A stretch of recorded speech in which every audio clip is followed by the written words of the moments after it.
Inilah strategi Nike menjadi brand paling sukses di dunia. Sadar atau enggak, Nike adalah brand olahraga paling sukses di dunia. Paling enggak sampai sekarang inilah. Atau enggak kita coba lihat faktanya aja.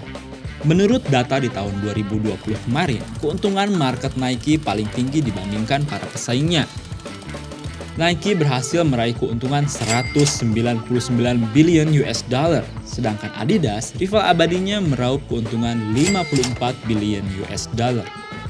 Puma di 11,6 billion US dollar, dan Under Armour hanya 5 billion US dollar. Jika seluruh keuntungan pesaing Nike ini dijumlahkan, maka tidak sampai menyamai bahkan tidak mendekati sama sekali nominal yang diraih oleh Nike. Walaupun harus dikali 2, nominal mereka tetap tidak mampu menyentuh nilai yang Nike dapatkan. Terbuktikan, Nike sudah mengkapitalisasi pasar. Tapi apa sebabnya?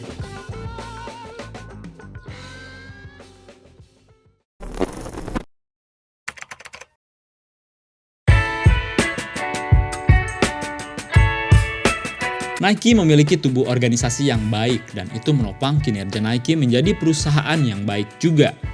Organisasi yang dijalankan Nike dikenal dengan nama Matrix Organization. Jenis organisasi ini membuat satu orang karyawan harus bertanggung jawab pada 2 pimpinan atau supervisor sekaligus.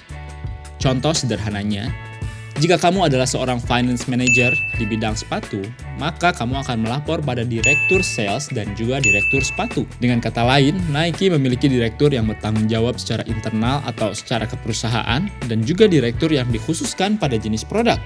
Jenis produk inilah yang disebut matrix.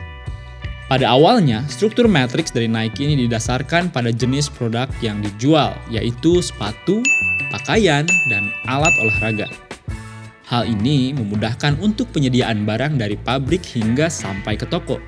Namun, matrix ini masih dirasa memiliki kekurangan oleh Nike. Kekurangannya adalah matrix ini tidak langsung beririsan pada target pasar. Matrix ini tidak memenuhi keinginan atau kebutuhan pelanggan.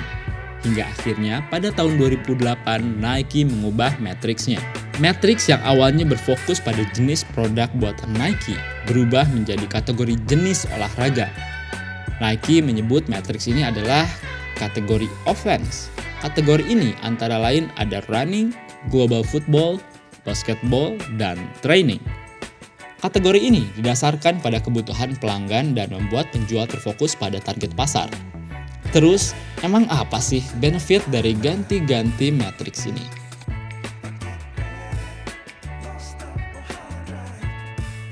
Eits, sebelum videonya dilanjut, diingetin dulu nih, buat kamu yang sepatunya rusak, langsung aja reparasi sepatumu di Shoe Workshop.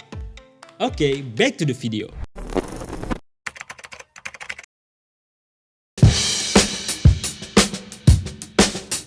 Secara teoritis, kita paham kalau corak marketing Nike adalah mengandalkan publisitas, sehingga brandnya menjadi ramai diperbincangkan masyarakat. Publisitas yang terjadi searah dengan filosofi inovasi, yaitu menentang status quo. Tapi, publisitas dan filosofis marketingnya ini nggak bakal ngaruh kalau strategi marketingnya nggak jalan juga. Strategi marketing ini dipengaruhi dari internal Nike sendiri yang tidak lain dan tidak bukan adalah matrix tadi. Dengan adanya matrix penjualan ini, Nike menjadi siap untuk terus mendominasi pasar. Seperti contoh di kejadian sepatu Air Jordan. Marketing Air Jordan ketika itu mengandalkan publisitas karena sepatu itu dilarang oleh NBA. Tapi Nike malah membuat itu sebagai strategi marketing sehingga ditawarkan bahwa sepatu Air Jordan ini adalah sepatu yang dilarang. Nike tetap meminta Jordan memakai sepatu itu untuk membangun opini idealisme yang menentang status quo tadi. Opini itu terbentuk sehingga membuat permintaan atas sepatu Jordan ini semakin naik. Untungnya, penyediaan produk Nike sangat bisa terkendali karena mereka membidangkan matriksnya pada jenis produk. Tentu saat itu supply yang berfokus pada bagian sepatu bisa membuat Air Jordan bertemu dengan peminatnya yang banyak, sehingga dengan mudah sepatu itu tersedia di publik secara luas. Jadi dalam tahap ini Nike sudah menyiapkan segalanya, marketing yang baik dan juga penyediaan produk terjamin. Itu berkat matriks berdasarkan produk sepatu tadi dan membuat sepatu Air Jordan jadi sukses besar. Kemudian zaman berubah. Pesaingnya jadi mulai naik dan menyamai Nike. Nike tidak diam dan akhirnya mengubah inovasi gaya baru marketingnya lagi, yaitu perpindahan matriks ke jenis olahraga. Nike paham kalau mereka memiliki market di bidang olahraga. Nike mengspesifikasikan penjualannya pada jenis olahraga. Penjualan Nike tidak berpacu pada produk mereka lagi, tetapi pada kebutuhan pasar. Hingga akhirnya, pasar akan dimungkinkan untuk membeli semua produk Nike di satu jenis fokus matrix. Hal itu yang akhirnya mengubah layout toko Nike. Toko Nike akhirnya terpisah-pisah berdasarkan bidang-bidang olahraga. Pembagian ini menjadikan Nike sangat memiliki variasi produk sekaligus menstimulus untuk orang-orang membeli lengkap berdasarkan kategori olahraga yang diminati konsumen. Selain itu, ini membuat shopping experience baru bagi para konsumen dan memudahkan mereka untuk membeli jenis produk yang tepat. Intinya, semua aspek produk utama atau pendukung di bidang olahraga bisa dikapitalisasi Nike karena dia mengubah matriks yang asalnya jenis produk menjadi jenis olahraga. Lalu bagaimana dengan sekarang? Apakah Nike sudah mengubah matriksnya lagi? Jawabannya adalah ya.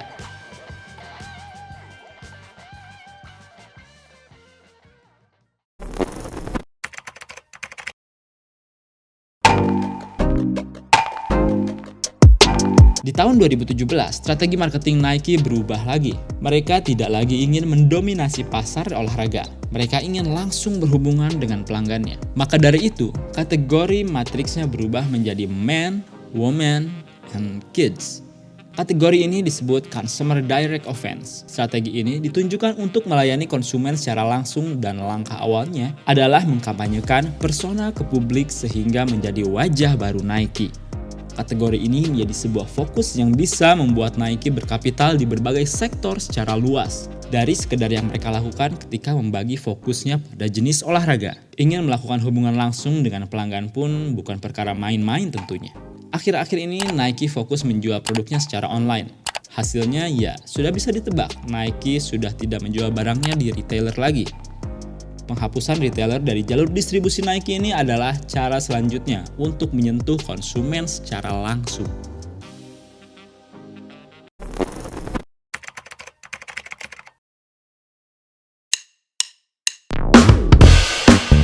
Perjalanan kapitalisasi dari Nike ini mewajarkan mereka untuk menjadi brand olahraga paling sukses. Tapi pertanyaannya adalah, apakah strategi untuk lebih dekat dengan persona konsumen ini akan membuat mereka tidak menguasai pasar lagi atau malah semakin membuat mereka besar? Kita tunggu saja sampai Nike mengubah strategi marketingnya lagi. Tapi sekarang kamu jadi tahu kan alasan Nike jadi brand olahraga paling sukses di dunia.